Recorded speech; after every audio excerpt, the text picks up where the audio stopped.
refute some of your issues. We're all pretty good. And we mean no offense by it, in all honesty. I have heard so much conflicting crap about Doctor Who. I freely admit it. The last person who tried to talk me into it, in all honesty, looked at me and went, well, you're female and he's hot. And I went, yeah, that's nice. And? Just giving the warning. We will be not combative, but wow, we are. Yeah, chairs. Chairs are awesome, especially in that. Anyways, we are going to try to refute, like, if you tell us, oh, well, it's awesome because of this reason, yeah, we've probably seen it in another series. Yeah, time problem. Pretty much every series has time sci-fi problem. series out there has time robots. travel. Lots of them have robots. Yes. Anyway. So we do want to actually learn about it. We are not going to argue every single thing. He will probably argue more than I will. I want to know about it. Why is it important? Why has it been growing so much? It's been going on for forever. I'm sorry, I've heard something about the first season doesn't even exist anymore. Okay, why are y'all still watching it then? I don't understand this. That's the point of this panel. Not only does it not exist, the BBC destroyed them all. Something about a fire. Yeah, I think they destroyed them all. Maybe. On fire. Okay. It was something. It's BBC. Yeah, hush them up. No, that was like the 80s. Yes. The phone. The phone. The phone is that. Oh my god. Okay. That's all from VHS that people have. We will freely admit we are special people. We go on tangents here and there and everywhere, and you argue with each other because we're just kind of that special. So. Yes. Yeah, we are. There's the director of Sci-Fi programming. What? He is the main person.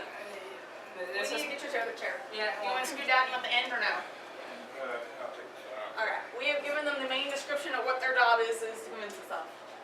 You are more than welcome to give your own spiel if you so wish. We've been going back and forth. This better be off. 2 minutes. I don't 2 minutes maybe. Come on, man. It's 3 o'clock. Nah, well, 3 to 1 now. I'm not late. I'm OCD. I like to be ahead of time. All right, first I'll start with this. Can everyone actually hear me?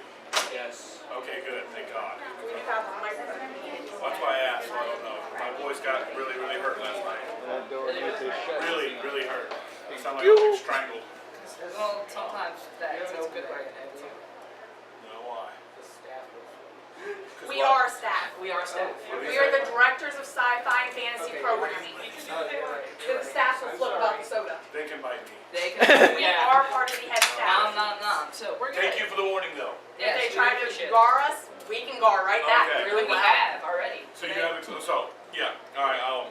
So I'm gonna give my take on it. For some new people, folks in here. All right. So what is the allure of Doctor Who? All right. This is an interesting idea that we had. And here's the simple fact. Okay.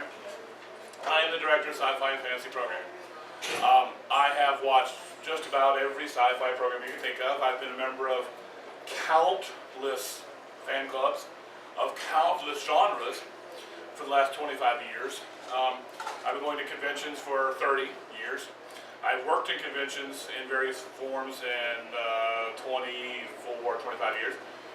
So, got a lot of experience with this stuff. Now, when I'm going through programming, I have a pretty knowledgeable staff that come to me and they go, you have a problem. I have a problem? What kind of problem do I have? They say, you don't have any Doctor Who programming. And I go, not to be stupid, but Doctor what? And they said, Doctor Who. I said, well, I know what Doctor Who is, but Giant owl. is it really that popular? I glared at a lot. Yes, you did. Big time. Yes. Severely. By many people. And so I said, well, you want me to get you a Doctor Who guest? I'm open for that. It's certainly possible next year. What I need to know is, what's so great about Doctor Who? And immediately everyone said, that's the interesting idea for a panel. Is it? Okay. I meant to do that. So that's my question. And really, that's why we're here. And truthfully, I'm going to tell you, you have a huge opportunity here because I think this is the only time the entire programming for Sci-Fi staff has been, this entire staff has been together all weekend. Yeah. And it will be all weekend. This is it. So this is your chance to talk to the three of us and actually tell us. We're actually getting a lot. This, for me to be here for an hour, wow. I already professed my love to the chair. Yeah. Yeah, we love these I chairs. want to pet the chair. We want to pet the chairs. We've been going solid for 48 hours now. So Since 7:30 and then 7:30 so pretty much it's going to be yesterday. simple. I need you to tell me, number one, what's so great about Doctor Who? Tell me. I need you to show me that. I need you to not convince me, because y'all are here, so that actually does convince me that yeah, there's something about Dr. Who. I need you to tell me what it is. And then I need, What was that? there's a monster back there, don't turn around. What are you talking about? Yeah. Exactly. What was I talking about? And the next thing I need you to tell me about is, if you were in my spot, what kind of programming would you be looking for? And who would you be looking to bring in? And what could they contribute as a guest at the convention? You know, next year, this year, obviously we have a very big Star Trek, don't say that wrong, Star Trek guest. We have a Star Trek theme going with J.J. Herschler and the Klingon feast and all that. That's great. That's not going to happen next year because, you know, we've patted our Star Trek fans on the head. There you go. That'd be good. And we're gone. Next. So, I am more than welcome to look at Doctor Who being a very big part of it next year. Me, sir? Yes, Yeah, please. sure. Alright, here's the main reason. First off, it's pathetic. Second off, it's, I'm trying to think of the best way. Because of the whole regeneration process, him changing forms whenever he gets injured or whatever, I think it's like you're going to find your favorite Doctor one way or another. It's like, well, okay, I didn't really care for the first Doctor. Ooh, I like the second Doctor. Third, fourth, fifth, as it goes on and on. I mean, you know the very, very basics, right? Right, yeah. But the thing is, because it spans so much time and so many generations, it's a lot easier for someone to find their favorite Doctor. So it's like, even if one guy doesn't particularly jive with you, another one will bring something new to it. And then bring bits and pieces as it goes along. And it kind of is a snapshot of the culture at that time, yet there's still these elements that all the fans can resonate with. So I think because of that way, it connects generations, it connects, you know, just in a way different cultures, even if he's making it up. And it's just a way that people can come together and say, well, this may not be the favorite Doctor, but I love the Doctor, and we come together through that common bond. So that's my reason. Okay. And also, If I could add to that, actually. I will go around the room. Go ahead.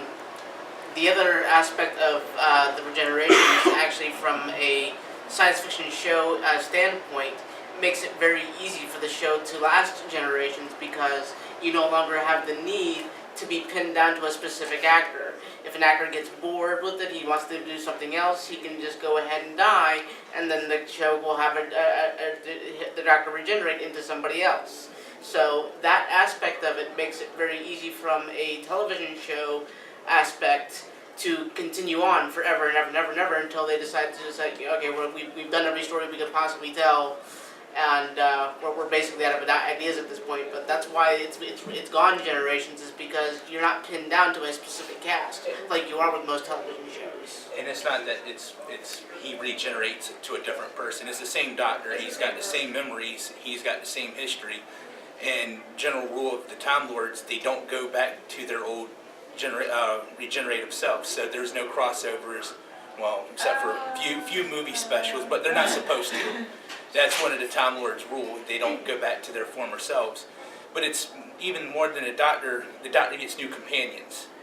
The Doctor builds a different relationship with different companions, and the one companions that roll on to the new Doctor, it's a stronger bond. If anybody watched the reboot from Eccleston's Doctor to Tennant's Doctor with Rose was just a great story from beginning to end. Even the way he came in was he oozed charisma from the moment he started in. Just a great character, and I was in tears when they brought in to Matt Smith. thank you. Yeah.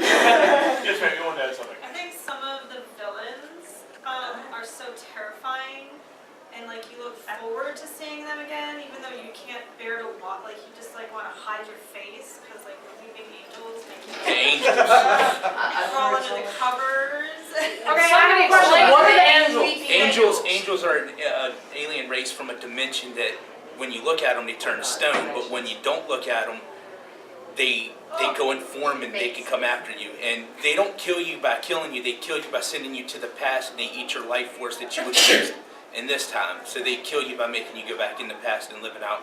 And that's only if you said only if you're Not looking at them. not looking The at it. moment you look at them, they turn to stone. Yeah. Okay, so you're looking at If their statue. anything's observing them, then they're locked in a stone form. Right. But if they're not being observed, they can move that fast. Quickly. Yeah, including themselves, which is why they walk around covering like this. So just they in can't case see they each other. end Yeah, up so they don't facing look at each other. And that's why they're Well, called see, living Kill it, angels. kill it, kill it with fire. So all these when I see doing this, that's why. Yeah. Yeah, so they don't accidentally lock each other. In Because if two of them were. Because if like you get this, two of them facing face each to other, face, they would be trapped like that forever. forever. Ah. There's an episode, in the Weeping Angels where they're surrounding the TARDIS, and the TARDIS then goes into takes past. off, and then they're staring at each other. So they're Yeah. locked in that position. Yeah, all Yeah. four of them are facing each other and they can't Now move. does that, now since we're on the topic of villains and everyone keeps scary looking at the nice guys. I say hi. Okay. Did I want a picture of me with him. Wait, that's You want a picture of you I with really him? do. And I'll be honest, That's that's a compliment because I've not had a picture with anybody and I don't get a lot of pictures with folks. But what is My that? case. Okay, Silence. Silence. All right. The Silence, without getting into too many spoilers, they're basically these monsters that have been controlling the course of human history for some higher power who is trying to prevent the Doctor from accidentally destroying all of time and space. Whenever you look at these guys, they can put sort of a geas in you to where when you look away from them, you have to do whatever it was they told you when you were looking at them. They're a cult. They're But- cult. Okay. Yeah. But on top of that, when you look away, you forget you ever saw them. So the suggestions that they give to you, they just ring in your head that much better because you don't know where they came from. You think it was your The idea. marks on their arms. Yeah. And when they're looking, they're like, oh, wait, it- what was that? it And was- then they have the mark on their arms, so it's like they're trying to force themselves, kind of remember. The Doctor came up with that as a means of attempting to remind him and his companions that they saw the silence. Because otherwise, there's no way they could tell. Alright, so now, Sort of a ribbon around the finger. alright, now So is he a bad guy or a good guy? Yes. neutral. Neutral. He is what he is. Coalition. And whether that's helpful or not. Kind of displayed bad, but when you get into it, you kind of realize what they're for. They're Alright, not- now let me ask this I question. think Since- they are at It depends first. on who's controlling the cult at the time. Madame Yeah. Tamborian had a We should write this down. of silence that that was following her orders that was not exactly doing the right thing. But in the end, not to spoil anything, there were sects of silence that were devout to other reasons that were positive. Alright, so let me ask you this. Right now, I'll grant you this, one of the interesting things, it seems to be the villains are not your atypical, or not your typical, look, he's a bad guy, he's a good guy, he's a bad guy, he's a good guy. There's a lot of shades of gray, yeah. There seem to be, are there recurring villains? Yes. Gentleman had his hand raised first. One of the awesomest things about Doctor Who is the recurring villains, like such as the Cybermen and of course the Daleks. The Daleks and Cybermen are horribly cheesy because their origination was from 1970. Exactly. Which is when I first watched, the only time I watched Yes, it. and so then that continues on to modern day, but they don't change that much from the time. So all fans throughout all generations are going to find something that they enjoy, that they remember, that triggers that dopamine from when they were children. And they never evolved, the Daleks. They do, Slightly, but kind not of. much. I mean, it still looks like they got a plunger on the front of It them. still looks like the old plunger in the front with little things on the back. It's Joe who's been trying to speak, Yes, so sir. let's get him to. In the villains, while there are some great ones, the show is filled with a lot of cheesy special effect villains. And every episode of Cassandra on the second episode of Eccleston is human is all that's left is stretched skin because she's plastic surgeryed herself up. It's so bad, but it's so good to watch because it's bad special effects. Well, it's gotten better over the years, but the first reboot had a lot of cheesy special effects and cheesy villains. Actually, going straight off of that, one of the things about this show is it is as low budget as a sci-fi original movie, and yet they stretch that budget so tight. Now, yeah, when they first started, they had some of the weirdest most cheesy villains. But as Have time you has watched gone, the original Star Trek? That Great body close, thing. not Not quite that bad. The salt But since then, they have gotten to the point where they can take their minuscule budget and turn it into something that a blockbuster movie wouldn't think to. Right. Having such a low budget has made them think on their feet. Interesting point. You were- Oh yeah, another thing is, it's kind of strange to say, but all these at least kind of cheesy villains, except for the Weeping Angels,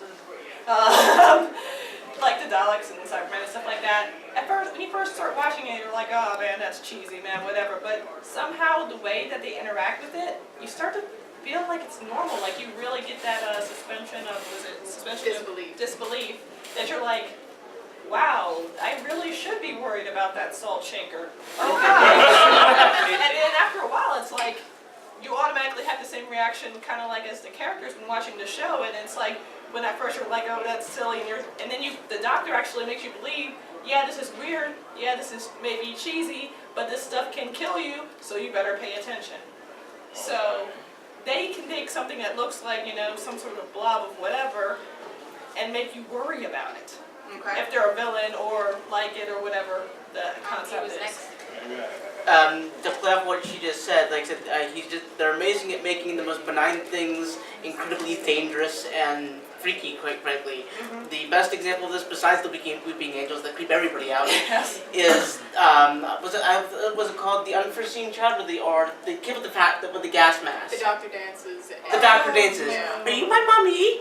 And he just does this creepy way of saying mommy, mommy, that just creeps me the hell out. Is that like a little girl, It's a child? It's a Yeah, boy. it's a boy. Boy? Remember the Guy Takara where the narrow was an adult with Empty a child, suit and thank a kid in the business Yeah. suit? Again, maybe. Mommy, Okay. mommy. All right, let me ask this question. Okay, so we have reoccurring villains. Now, do we have like the Daleks, and do we have any individualized reoccurring villain, a bad guy that keeps coming back? The master. The Great Master. Intelligence, probably. Great Intelligence is another one. Okay, who? Great intelligence, yeah. Rassilon. Oh, Wrestling has a show up with the new one. Yes, he did. Did he? Yes, he did. Okay. It was right before the. that was an independent, right? Yeah. It was right. You're before- right. Right before the specials. I have a list of questions, but I don't want to hog you again. Yeah. No, so far, River River Song, I guess. Well, I mean, River Song is one of those gray areas, and she's Song is very divisive, that's what I'm gonna say. You either love her or she's very awesome. soon. She's awesome. All right, go ahead. Well, What's your question? one of the issues that I come with is I've been watching sci-fi since I was. Knee-high grasshopper, yeah. Yeah, okay, we'll go with that. It's one of those. Yeah, it's one of those things of what does this show provide that other shows don't? I mean, you have the time travel, you have the space travel, Star Trek, Stargate Atlantis, Stargate. I mean, there's all these sci-fi shows that have come out, and yes, I understand Doctor Who has been out longer than some of them, except Star Trek. No? No, I think actually. I think. Huh? Yeah? 50 something? No, I think- 60. 63. 66 was when Star Trek. Yeah, Star Trek. Yeah, Star Trek's been out for a while. But I want to see something where, okay, I haven't seen that in the show yet. Something new and shiny. Exactly. So the question I guess is, what's the new and shiny? Go ahead. I saw like I 3 think hands with- that went up. With what Doctor Who brings to you, not only is the long-lasting tradition that you can share with your older family, like his father watched it when he was a kid, we can discuss the same thing with a different generation, just much like Star Trek and, you know, the next The generation. storyline has So continued for all storyline is that time. continuous. But it gives you this hero, anti-hero, who sometimes you don't know is even really the hero of the situation. And then on top of it, it's this magnificent man who comes down from God knows where and picks out certain people to take with him on his magical adventures. And who in this room, especially in this room, has not been like, God, please send some random person to take me through space and time to go see dinosaurs on a spaceship? Everybody. It's just, I've never seen a show with the personality come out with the Doctor. His personality and the relationships and the characters go back to Tennant with, Lieutenant Doctor with Rose, even after she left, he couldn't realize that Martha was in love with him, and you're watching every episode seeing that relationship, but he's too blinded by his love for Rose to even notice her. It's just great character that I haven't seen in any other show. Okay, hold on a half second there. I've seen 4 people raise their hand, and I know the order. First it was plaid shirt. You had something to say? It's a little off the way the discussion has gone now, but one of the amazing things about the Doctor is, in continuing things that you were talking about on where the series is going to go, there's literally infinite possibilities. You could take it back to, colonial times. You could take it far into the future. Not only colonial times here, but say there's colonial times in a steampunk universe, or in a steampunk planet where everything is powered by steam. That's just a possibility that could happen. There's infinite possibilities because the Doctor's not bound by space and time at all. So to before we move on to make sure I'm on the same page, he is time traveling back and forth across a timeline of any planet. Yes. So you can literally, so you literally can have virtually any possibility you can think of, because you can have any planet and the history therein. Yep. So you could go, okay, all right, what's next? She was next, and then him. I think one of the things that comes through with all the Doctors, except for maybe the first one, because he was the first one, is the tragedy of a long life.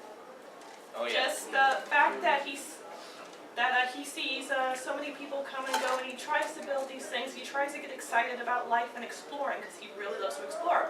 Maybe that's kind of where a lot of steampunk fans come into Doctor Who, because that sense of exploration. But at the same time, they said, like last time, I think, was he like 900 something?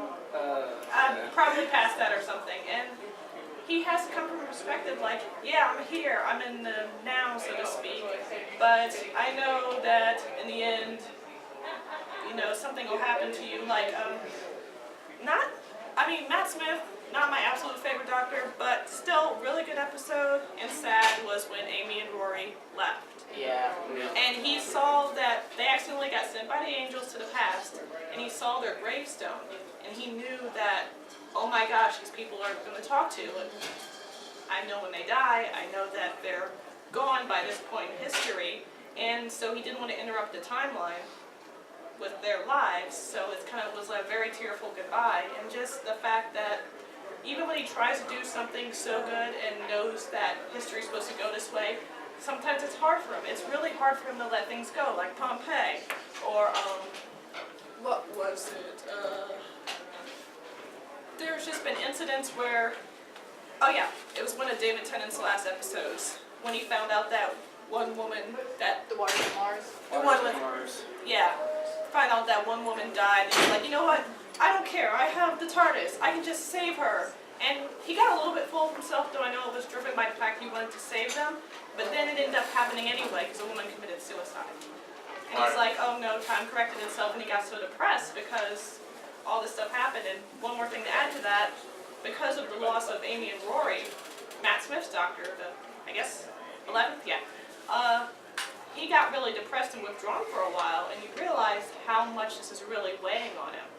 And the new actors have all this material to work from. They create their own character, of course, with the same basic elements, of course, of all the Doctors, but then they can think back, and they have to constantly fight kind of this weight of all this time that they lived through, and still try to be the person that their companions and whoever the situation needs them to be. So, I think that's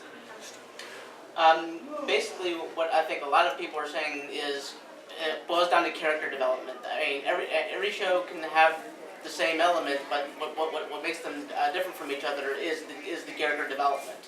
And so there's just amazing chemistry and character development with the Doctor and his companions. And one of my favorite characters is River Song, and the character development that she goes through, without giving away any spoilers, is just amazing. It's one of the best things about that series, I think, is her story and what happens with her, and how she goes from being somewhat of a quasi-villain to being a hero in her own right. Second thing I wanted to mention, I lost my train of thought. I'll come back to that. Okay, yes ma'am. I think something that... Oh, no, it was formal dress, sorry. We'll be right with you, sorry.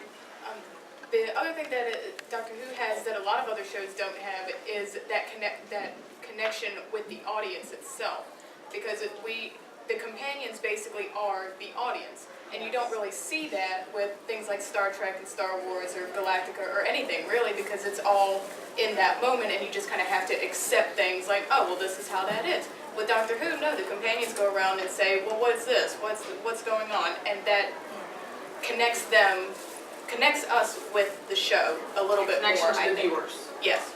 Okay. I remember what I was going to add, actually. I think that another thing that connects us is his compassion for humans. He sees us as this young, infantile, naive, like species that he is constantly protecting and trying to allow to live. Okay. You said you remember your Yeah, I remember the train I thought I was trying to go to. You'd mentioned specifically Star Trek had done time travel before. Oh yeah. I think that Doctor Who does time travel correctly. There was a show, for the 50th anniversary of the show, they actually explained how Doctor Who actually agrees with theoretical physics right now. So they actually had a mini show called The Science of Doctor Who, and they showed through current understanding of physics how his understanding of time travel could actually really happen, whereas Star Trek is riddled with paradox. So there is actually a thread of science behind it. It's not Correct. something that somebody's just pulling out of their... Exactly, and Doctor Who has paradoxes, but they address them. And that's the thing that's always drove me crazy about Star Trek, is that it's riddled with paradox that they just don't address. Alright, this gentleman right here, I'm going to kind of speak to that, and you kind of touched on it. Okay, yeah, Star Trek has done it, and that speaks to some people. But it doesn't speak to everyone. It doesn't speak to everyone. That's Not correct. everyone likes Star Trek. They do it a different way. Yes. And I'm not going to say whether they did it better or worse, but part of just literature and fiction in general is taking the tropes and playing with them and doing them different ways so that different people come to the same kind of tropes. Gotcha. So it's I have a not minor just question. Doctor Who specific, but it's Yeah, okay. I've had somebody mention different planets, and I had somebody mention different dimensions. Which is it? Does he visit dimensions or planets or both? Both. But more planets than dimensions. He's only done dimensions a couple times. Okay, so more planets than dimensions. Yeah. No, Red is not allowed to go play. Okay. Right, bet me. I will. Anyways. No, that was my question. A small note, please forgive us if we answer the phone up every now and again. The rest of the convention is still going to be constantly trying to bug us, so my advanced apologies. I want to throw a question in there. We've talked about the doctors. Nice to meet you. Yeah. And again, I'm apologies just 1 second. For those of you who are joining us, the real quick summary of this is the programming staff for Sci-Fi and Fantasy Programming. I'm the director. We're trying to get an idea of what Doctor Who brings to the picture so that we have an understanding of next year what kind of Doctor Who programming. As you can see, there wasn't a lot this year, so I'm kind of wanting to know what kind of Doctor Who programming you want to see us bring forward, and convincing us and showing us what Doctor Who brings to the story. But to continue, you all have mentioned doctors. You mentioned villains. I've heard doctors and villains. One thing I've heard more than anything, interestingly enough, is comments about their companion. So, my question is going to be, and I loathe to ask this, so when you answer it, I beg you that, remember we have 30 minutes left, so keep your answers kind of concise, please, is what does the companion bring to the story? Now you understand why I loathe to answer that, because all of you just went, well, because this. So, in summary, what does the companion bring? Yes, ma'am. Like I mentioned earlier, they connect the audience with the Doctor a little bit more, but also they help keep him in check. Because if the Doctor was allowed to just run by himself, he would either become like Matt Smith before the last Christmas special, where he just became so depressed and angry and internalized, or he would just go and blow stuff up without even meaning to. He would just run rampant. So the companions kind of hold his reins in. Now, when you say that they connect us, I'm assuming the story to the viewer. Yes. I'm assuming that is because the companion is portrayed as just a standard old human being Yes. from it's a you and me pulled into the story. Right. Right, And so- at least it was That would be until bad Moffat for came in us. and then, But but that's another topic. Okay, all right. Who's next? Okay, yeah, I was going around. Yeah, yes. Actually, to go off of that, in the old series, they did have several non-human companions, including at one point another Time Lord. Right, Ramona. Yeah. And besides that, even the humans that he's had with him haven't all been from Earth either. They do bring in a human element, they do help connect the audience, but they also can quite often bring in a unique perspective on that. Okay. You say? The dynamics of each of the companions is different every single time. One of my favorite things about it is you always, well, not always, but the last, especially two doctors, David Tennant and Matt Smith, exceptionally attractive to the underage females. It's true, David Tennant did have a little bit of a love connection with one of his companions, but for the most part, there is no sexual tension between the doctor and the companion. It is actually a companion, and I think that's interesting. Brings a psychological. Now, before I get this gentleman, now, not looking for an expanded answer because I do want to get to his comment, but just a simple answer here. Does that suggest, and this is actually a little pet peeve of mine, that this show might actually survive? I think you mentioned it before, is how every show has to have, if you got a main character, the love interest. Am I correct in assuming that that's not necessarily the case in every episode of this? I like Yeah. about it. There isn't that necessary. Now there is some like they kind of fix it in there, like with we have Rory as the companion, and then his Amy, which is, they end up husband and wife. But Amy they're still both gets a play. companions of the doctor. There's nothing between the doctor and her. Yes, sir. Like that. One thing that I really appreciate about the dynamics between companions and doctors is the fact that the companions add gravitas to the doctor as a figure as well. Like, they help establish the fact that he is so extraordinary. And at the same time, as the doctor, who is supposed to be this alien, this all-powerful, time-hopping, like, power-limitless figure, it reminds him of what he loves about humanity, having a companion in it. Like, at certain points, I remember at one point David Tennant goes power mad, almost. And he's like, I can do anything. I can change the past. Yeah, you know like what? I, Mars. like, screw the rules. And because humans decide to put him in check through their humanity, he's able to, like, he has his limits. He's not the Deus Ex Machina. Just because of that, because the companions help keep him in check. And one just really quick thing I wanted to add as well, Karen Gillan, who plays Amy Pond, is someone who does tour cons in the US circuit. Any question? Okay, I keep hearing y'all mention that he's getting in touch with humans, companions, humans for this, humans for that. What makes the doctor so unhuman? Is it established that he is not human? And if so, what makes him not human? Is there something weird about him? Does he have some power other than... Because what I was gathering before was it was technology. Is it just technology, or does he himself have powers? He's an alien. He is on a completely different planet. Gallifreyan. So he is not human. So he's an and actual since- alien. Yes. He He looks is- human, but he's not human, and that in Not itself adds to Terran. his inhumanity. He's He's- not Terran, no. So, Right. so Does he's he have human, just different, not Terran. No, he's not biology? human. Oh, not His human. biology is completely different. He has two hearts, at the very least. Yes. So he has different biology, but Yes. it makes him very much not human. Yes. Yes. Okay, now is it technology or is it powers? Technology. It's Technology detective is powers. technology. He doesn't have like. But it's technology. So he is mortal, just like you and I, different but mortal. But all that he accomplishes through knowledge and technology. Although from what I gather, he's not terribly mortal if he regenerates or something. Yeah. Well, Right. Oh, yeah. he can be killed. If the regeneration is not completed, he can be killed for good. And Alright, so he is certain mortal but severe ill. injuries.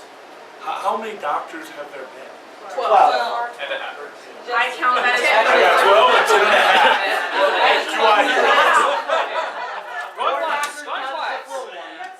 Do You asked. How many? I mean, technically 12, but John Hurt was the real 9th Doctor, so this one coming up is technically 13. What do you mean by the Real, yeah. That was the big contention that a lot of people had with it. Okay, yeah. Yeah. Wait, explain that, please. Oh, Well, let me Okay. go real quick. Yeah. The Doctor is not merely a character, but it is a title that he has given himself. That was not his original name, obviously. Who names their kid Doctor? But You'd be surprised. We have strange I have a friends. friend named Soul. well, Moving on. when he regenerated after his 8th body, he decided at that point he could no longer be the Doctor because the Doctor does not kill, the Doctor does not hunt, and they were in the middle of the biggest war the universe has ever seen. And it was only between 2 armies. It was so bad that it had to be put to a stop or, life would be destroyed. To do that, when he regenerated, he made himself a warrior. And as such, he decided, I am not going to be the Doctor anymore. Not until this is taken care of. But he also kind of intended to die immediately afterward because he knew he wouldn't want to live with himself afterward either. Because he had such a long, peaceful life? Yes. Okay. And afterward, one of the recurring themes of the new series is survivor's guilt. Okay. I know the gentleman in the back had his hand raised. Oh, pretty much covered. He covered it? Okay. I was just saying the reason a lot of people say that his regeneration wasn't real was because he was dying, but because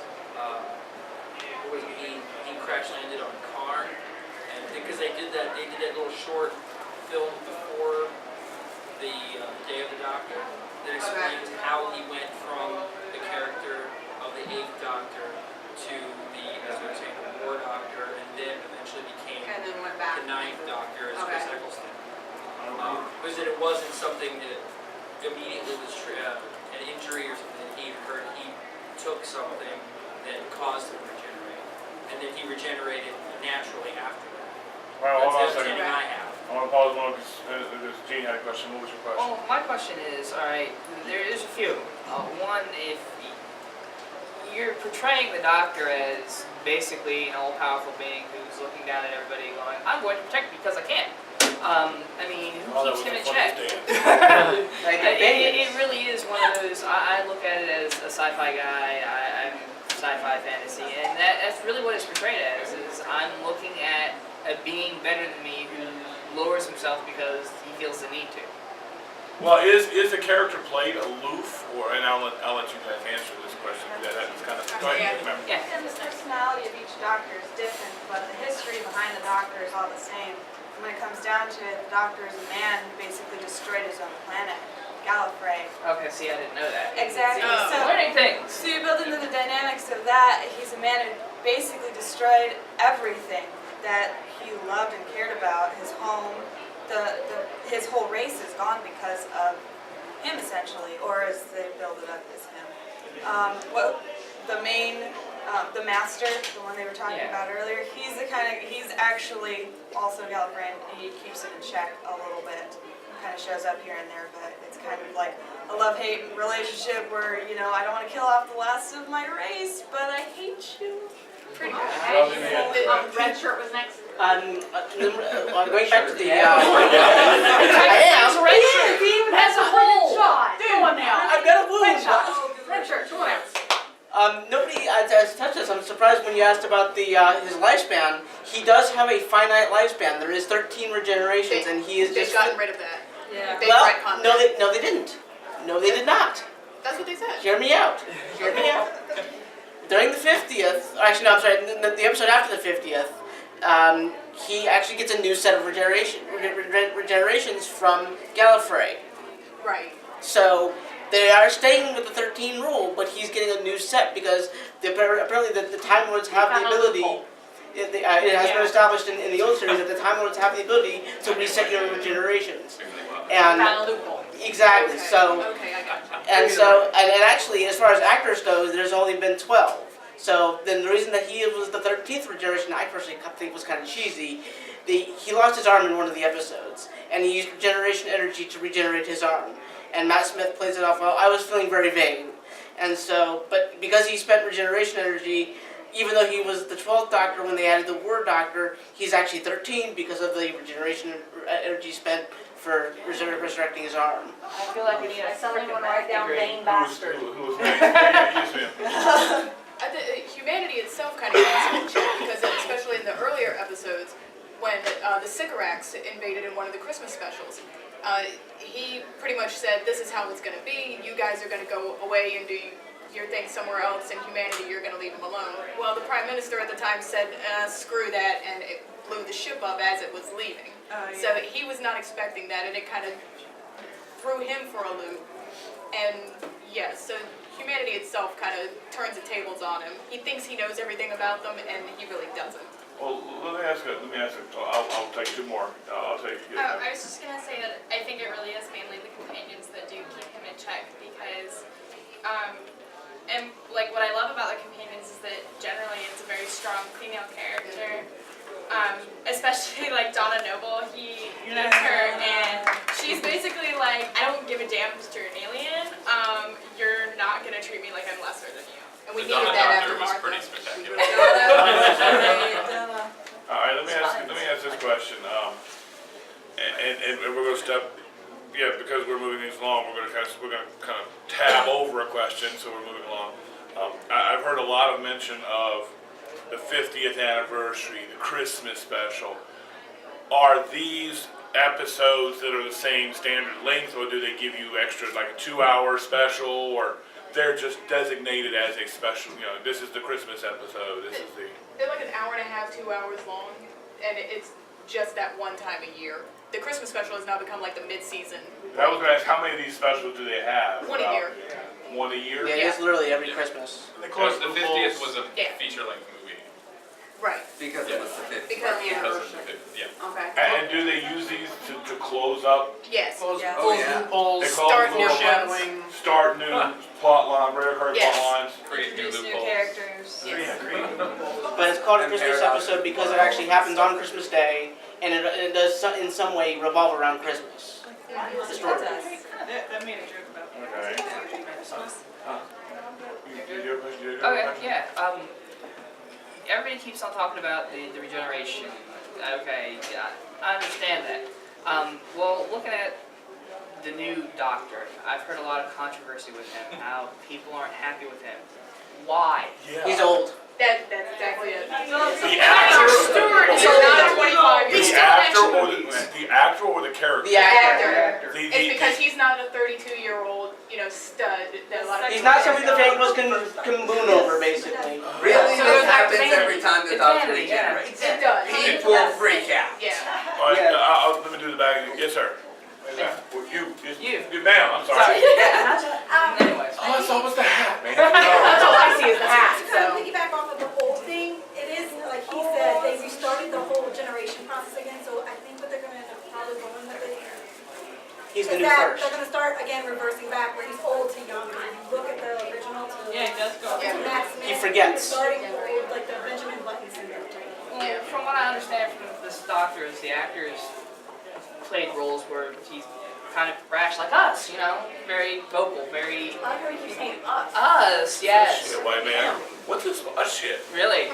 Anyways, so, is that the issue that some people are having, is that it's just, he's not going to be the nice guy, he's going to be the, okay, you need to get this done and get it done now? We really don't know how he's going to be, but I think a lot of it just says because he is old. He's like, it's something the faithless cannot moon over. Okay, yeah. Back in the old series, the actors who played the Doctor were generally middle-aged or older. In the new series, they have all been young guys. How old was Eccleston when he took the role? Like 37 or something?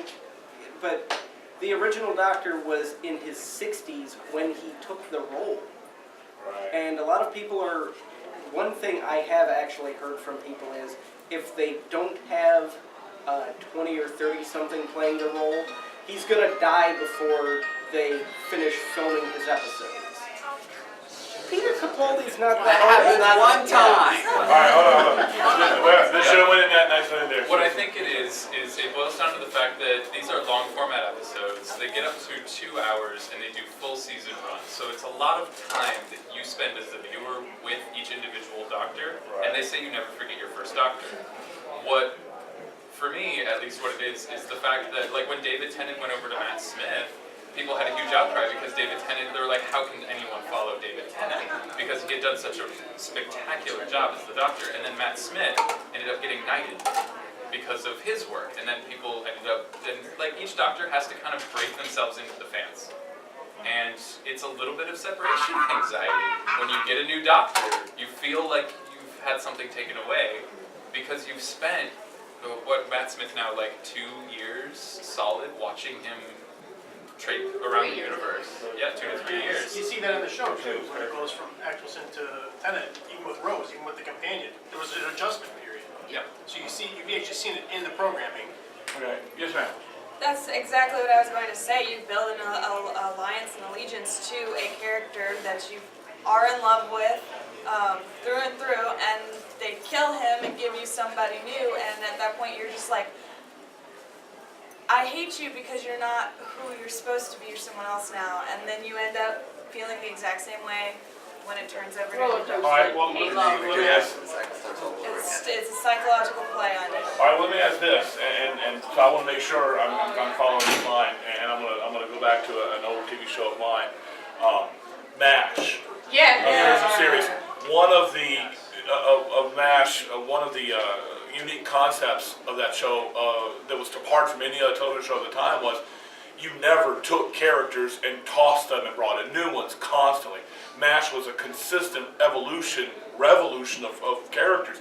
You know, you would have, you know, the Colonel Blake, who would be replaced by the Colonel Potter. You would have the Frank Burns, who would be replaced by, and you, am I on the same track here that when the new characters came in, you went, oh, But imagine having watched that character for 2 years solid as the main character. And that's your, and then take Jean-Luc Picard and now go, get out of here and put in someone new. And keep the same ship.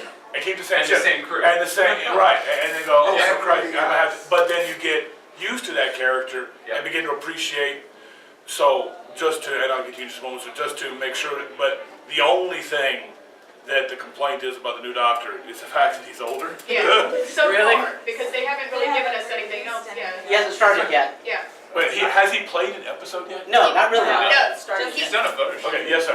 Well, yeah, I was just going to mention in particular, you know, one thing to understand about the Doctor in particular is that every single iteration of the Doctor, obviously not only is it played by a different actor, but the actual personality is completely different. One iteration of the Doctor could say, I love tuna fish sandwiches. And then almost immediately, as soon as the next Doctor regenerates, that Doctor could sit there, try a tuna sandwich and say, what the hell is it? It's like the first episode of Matt Smith. Yep. Exactly. Fingers and custard, right? So, you know what I mean, in particular, and mind you, obviously not just with specific things like that, but just even in terms of personality. The first Doctor that everyone keeps on mentioning, the one who was very old when the show first started, to be honest with you, for the most part, he was just this very old, nasty coot. He was a very mean old guy who, again, the companion sort of kept in check. You know, I'm not saying that anyone thinks literally that this newer, older Doctor is going to be the same way, but I think that might be somewhere in people's heads that, hey, maybe he might be sort of like that, but at the same time, he might be funny like Tom Baker. We don't know. There's no way to know. All right, let me, just because, you know, I was informed they need us to end about 5 minutes early to set up for the next panel. I want to start wrapping a couple of these questions up, and I've got a page full of notes. And yes, I do take notes, and I'm trying to kind of get the feel of the land for where we're going. So let me ask this: if I were to come back and say, all right, from what I've gathered and everything I'm seeing, if I were to say, okay, I'm going to go approach the agents and the actresses for a companion, which one? And please, 7 minutes. Which one would you prefer? Which one do you think? And what I want to do is get like 3 or so. Let's go for 3. Let's go for 3 suggestions. And I'm going to take 3, and we're going to see what you guys think as far as, and make it thoughtful. And don't worry about how big they are, how little they are, how much they cost. You know, let me worry about that part. But all right, so I'm going to go 1, 2, 3. So go ahead. You call. He was first. All right. Yes, sir. Rose. Rose. Billy Piper. Billy Piper. Billy Piper. Shirley Piper. Billy Piper. Billy. Did you say Billy? Billy. Yeah, I don't know. One with pretty hat. Dumb.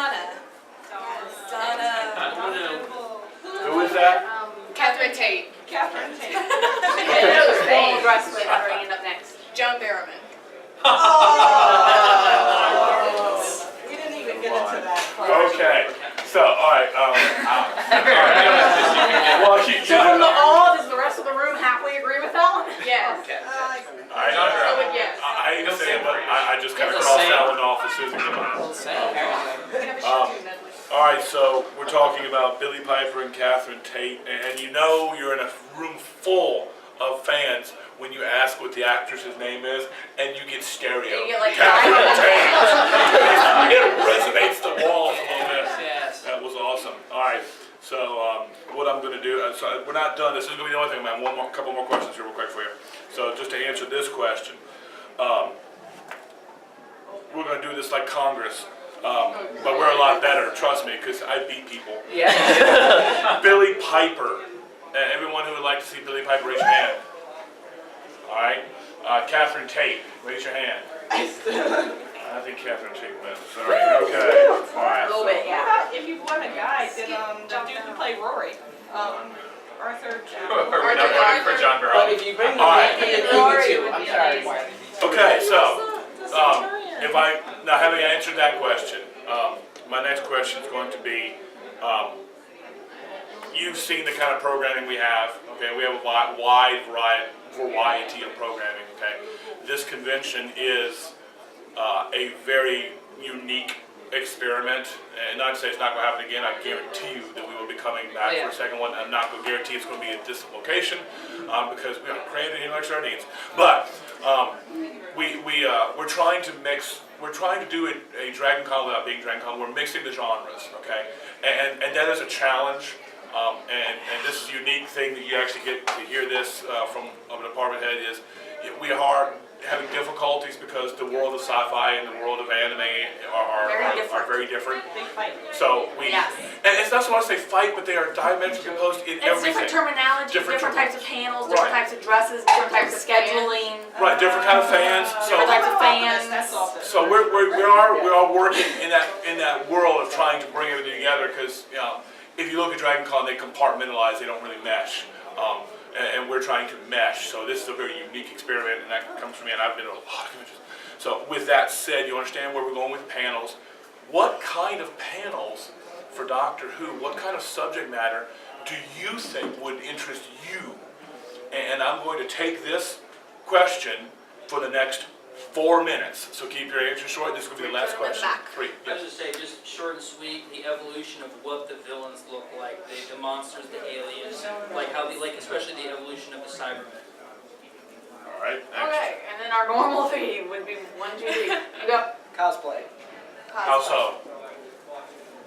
As in just prop. That's a big word. Fabrication. Of how to make a Doctor Who costume? Yeah. Where to get these friggin' jackets?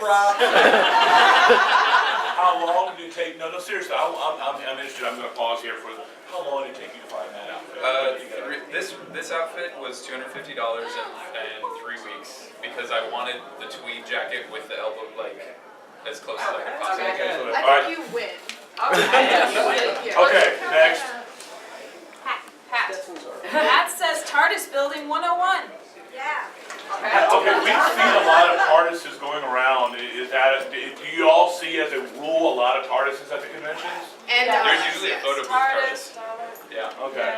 Like a photo op. And that's an interest in how they build those effectively without spending $1 million? Build them, just the dynamics of the TARDIS and how it evolves throughout Doctor Who. I mean, there's a million different ways to talk about the TARDIS. Alright. Okay. If you stick a TARDIS in your dealer's room, people will take photos next to it nonstop. Yeah.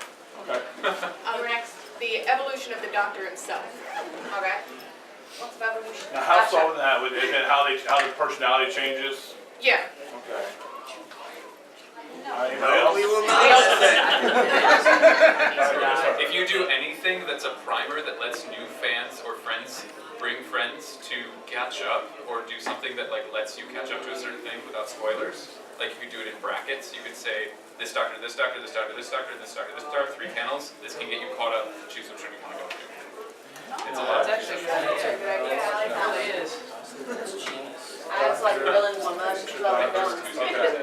All right, ladies and gentlemen, we are about there. So I want to thank you for coming. If you have any questions, the staff here will be up here for about another 7 minutes. So appreciate you coming. Thank you very much for coming. In summary, You have done an excellent job of actually convincing me that Doctor Who is something, so I will tell you this without making any promises. I will be working very hard at getting you a Doctor Who guest next year.